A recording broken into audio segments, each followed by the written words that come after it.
Hey guys, Hey Dragon here, and in today's video, I want to talk about one of my favorite characters in the entirety of Hunter x Hunter. I want to talk about Menfupo Youpi. It's my opinion that Youpi is the best written of all of Hunter x Hunter's royal gods. Now, I believe he's a better character than Pitou and than Poof, and this is a very unpopular belief.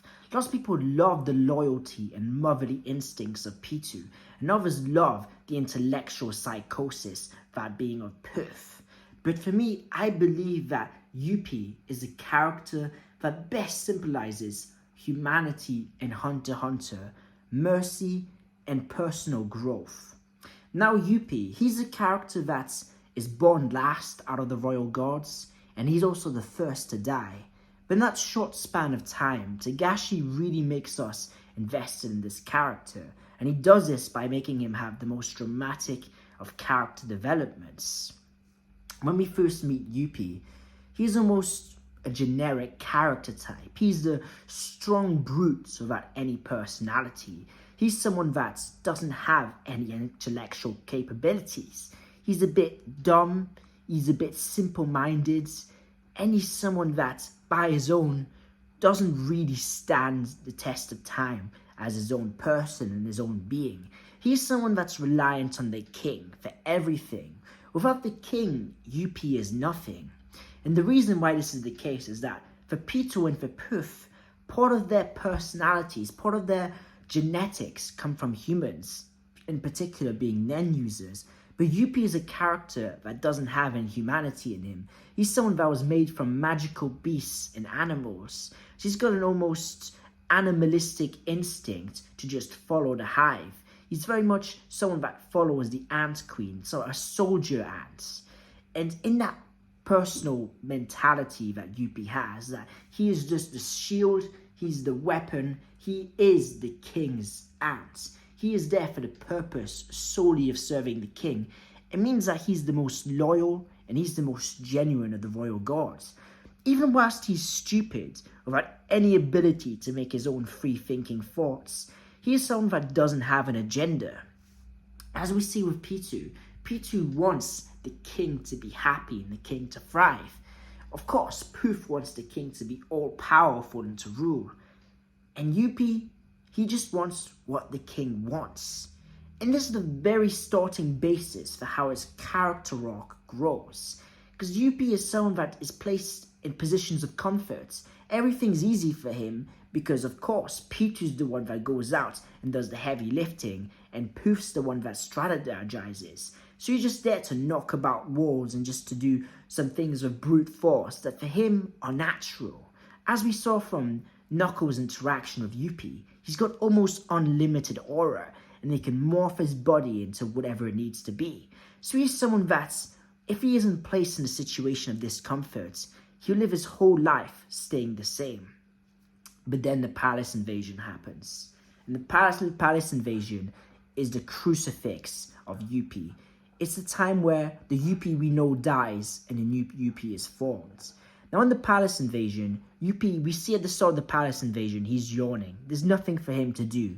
He thinks this is a waste of time. He doesn't understand why he's not with the king until everything happens. Dragon dive and the palace invasion squadron arrive. Now he is suddenly faced in a situation where he is separated. He is separated from his womb, from his intellect, from his heart, from his instructions. He has constantly been relying on the other gods and the king. And now he is completely alone. He is there in an unknown threat with unknown situations, and he is forced to adapt. Now, how does he adapt? Well, the first thing he does is he does what he knows, and what he knows just doesn't work. He has anger that gets turned into power, and he is a human shield that can morph his body. But against fighters in the palace invasion that use intellectual abilities, that use Nen, that use their own quick thinking witness, he stood no chance. And that's when Youpi realized that he wasn't good by himself. He needed to change. And it's in that realization that he knew that he needed to evolve. Now Youpi is someone that he came to birth in that moment. It was a rebirth for him, and the fact that he had to himself tell himself, okay, this is my pros, this is my cons. He had a psychological analysis of himself. He became human. And in becoming human, Youpi realized that he's got flaws. And those flaws he had is that his anger wasn't controllable. So he learned to control his anger. He learned to explode, then come back and control. And through that, he found himself. He found joy. He found a purpose. He found how he could stand by his own, aside from the royal guards, and actually be someone of use, not just someone who's there as the third person. When Youpi was born, the other two royal guards were already existent, and they already had a role and objectives they were working on. So Youpi, for his whole life, had no meaning. And now he's finally found a purpose. He's found a reason to live. And it's through the palace invasion, through shoots, through Knuckle, and through Morale, that he was able to be reborn. So he finds an emotion that Meruem felt whilst facing Metro. He felt gratitudes. And it's as he was facing these men, wit for wit, now that Youpi had started to think intelligently and by himself, that he decided that they were no threat to the king because they're not powerful enough, and that he himself, as his own sovereign individual, kind of likes them. He admires them. He wants to be more like them. And it's this moment that they've all lost, right? Morale's there, and Morale's accepted his fate that he's going to die. And he's there with a sword, and he's ready to kill Morale. And he says, you know, you're pitiful like an insect, because that's what's so amazing about you guys. You never stop trying. And in that moment, Youpi couldn't do it. He couldn't pull the trigger.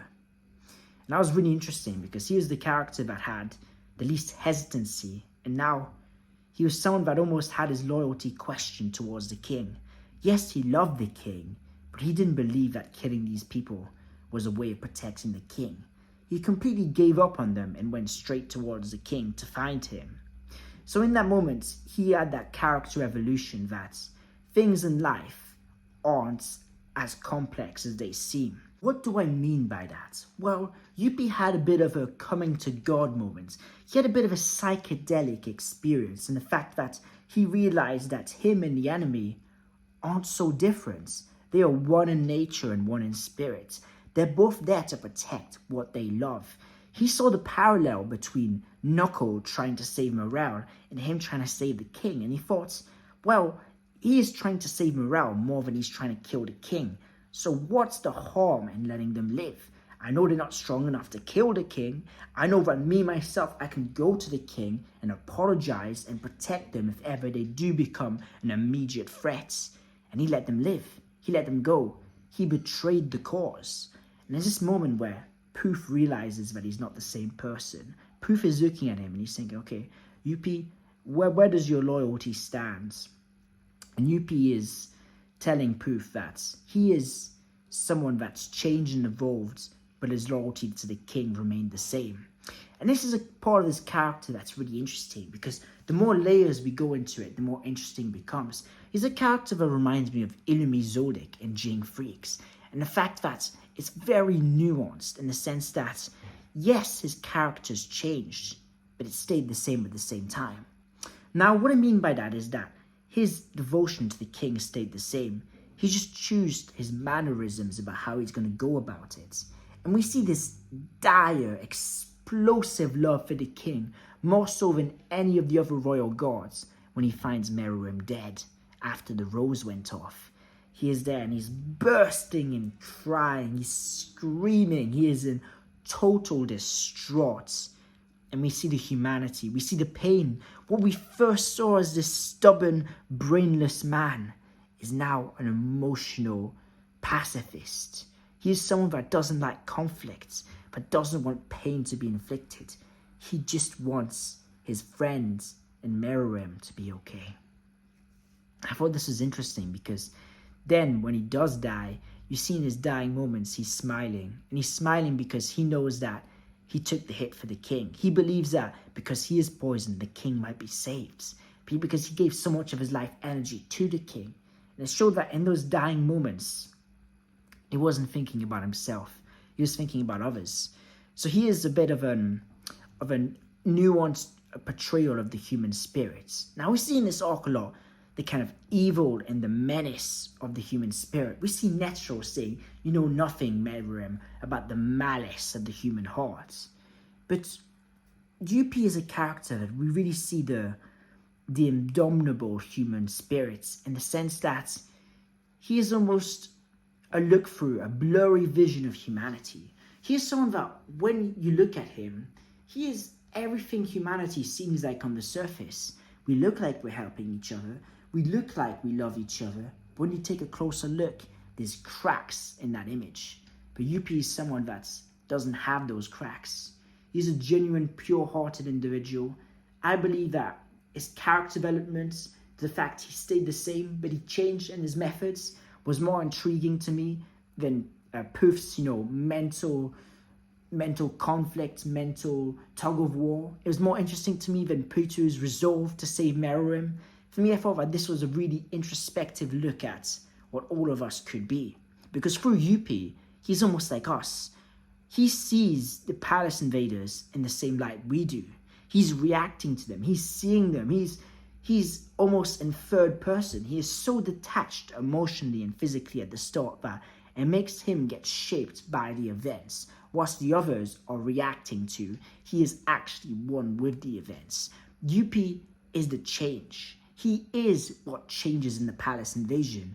His character development is a lot like Komugi's, in the sense that Komugi comes to this acceptance that she could actually be of worth to the king, and that her skills in Gunji are needed. He realizes that for this to be a success, he needs to be someone of principle, someone of maturity, someone that makes the right moves even when the other royal guards don't. So he goes from this most stupid, most simple-minded to the most intellectually capable and the most mature of the royal guards. And I think this is masterful. I think it's some of Togashi's best work. Honestly, just that panel of when he leaves Morel to live in both the manga and the anime, and you just see his face blank of expression, and he just got a single motive and duty in his head: purpose, reason, integrity. Youpi, for me personally, is the type of man I want to be. I want to become more like him. So that gives me a bit of a bias towards him, but even beyond that bias, I do believe he is in the 20 best written characters in the entirety of Hunter x Hunter. So I hope this video has helped you appreciate Youpi a bit more. And if you did appreciate him, please let me know all the things you love about him in the comments below. Maybe if you don't like something, let me know as well. I've got a playlist of all my Hunter x Hunter videos, from character analysis, chapter reviews, breakdowns, everything. I do Hunter x Hunter videos every single day without exception. I am so dedicated to Hunter x Hunter, and it's my life, guys. So if you want to be joined on the journey, please subscribe, and I'll see you guys tomorrow. This was Hadrigon. I hope you've had an amazing day. Peace out.